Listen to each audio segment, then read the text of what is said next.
Hello, the name is Daman Dev Sood, your host for my weekly show,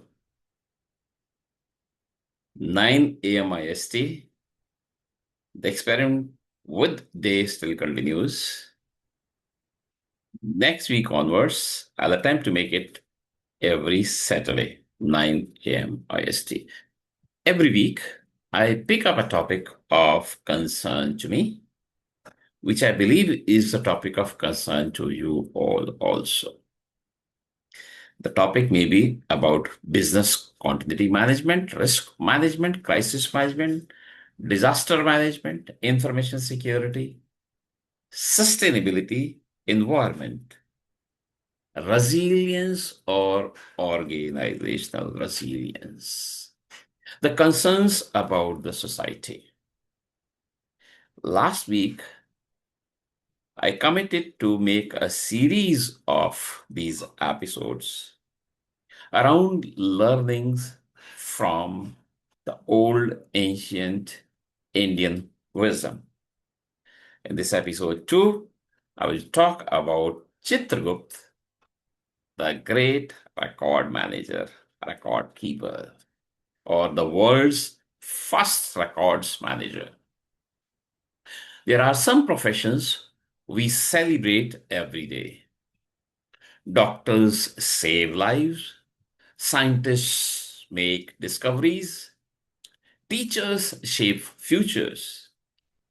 Entrepreneurs build organizations. And then there are professions that quietly work in the background until something goes wrong.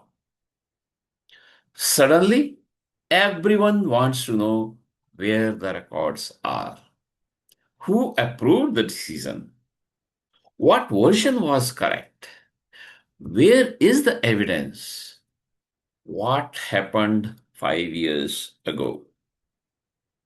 It made me think of Chitragupta. Whether one looks at Chitragupta through the lens of faith, mythology, or philosophy is not important. What interests me is the responsibility that the story represents. Chitragupta is not described as creating our deeds, nor does he influence them. His responsibility is to record, preserve, and present them when required. Isn't that fascinating? Thousands of years before digital databases, Indian wisdom recognized that memory matters.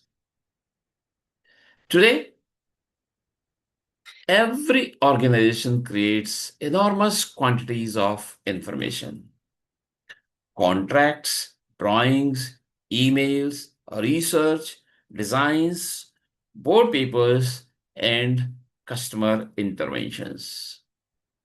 Yet, very few organizations celebrate the people who preserve this memory. In fact, records management is often viewed as an administrative function rather than a strategic one. Perhaps that is a mistake.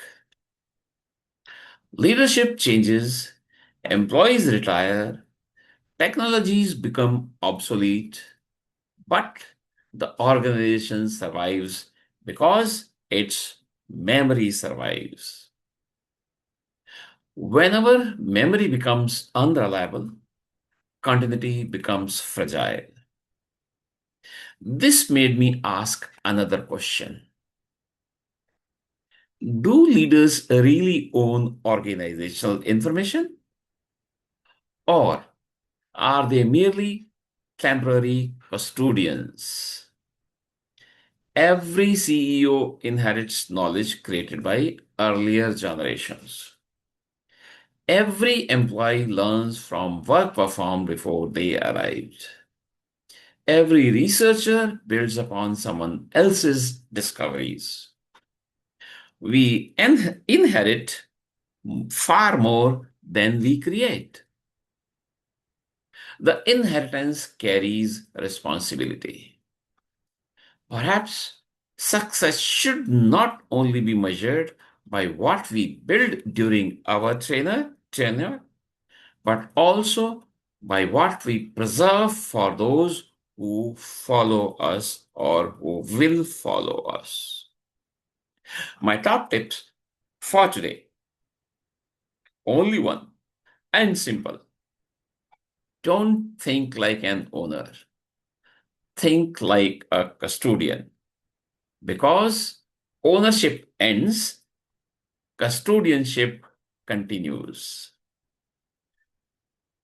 With this, I bring end to today's episode, and you might have noticed that for last few episodes, I have been reading rather than presenting slides.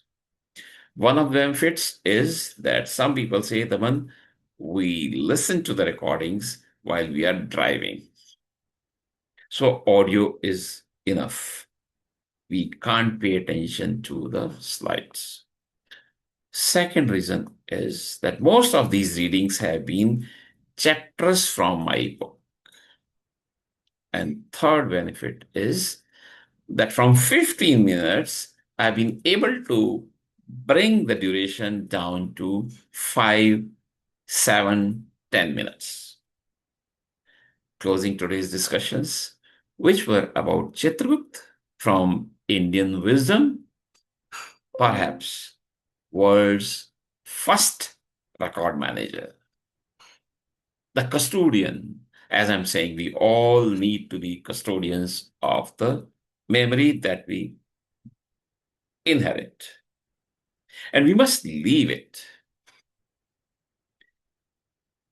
While talking about environment, we started saying, perhaps about decade ago, 2 decades ago, that environment is not we are going to leave for the coming generations. This is what we have borrowed from them. And what we borrow, we need to return with interest. Very difficult task when it comes to the memory of the organization, of the country, the data, the information that we create. For this reason, my focus currently in next 5, 6 episodes will continue to be in this direction. People ask me, so Daman, have you given up on resilience? No. Resilience is a passion. I live it 24 by 7, and I will continue with this. All these discussions are also in line with that. If you have any questions about today's discussions or about resilience as a whole, please feel free to write to me and I will be happy to respond. I look forward to seeing you all every time. 9 a.m. IST. The time has been fixed. Experiment has been successful. The day changes once again. It'll be Saturdays now. Thank you. Bye bye.